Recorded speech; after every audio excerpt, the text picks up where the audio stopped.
First things first, I'm Сәлем достар, сіздермен бірге Made by KZ. Бізге бүгін 3-ші сәлемдемемізде келіп қапты. Оны ашу үшін бізге қайшы керек емес. Бізге оны ашу үшін пышақ керек.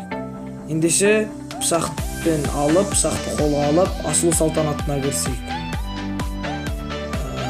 Асылу салтанатына кірісетін болсақ, қызық. Бізге бүгін олар не жіберді? Қытайлар.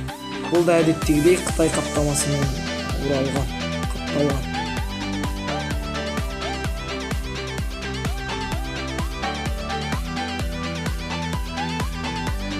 Ішінде ақ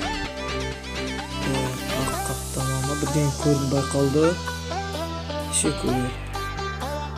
Бұл біздің заказ берген, яғни наушник секілді нәрсе.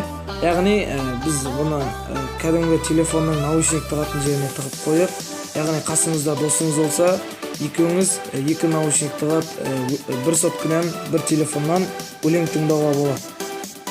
Бұл сол зат, қателеспесем, бұның сілтемесін қоятын боламын.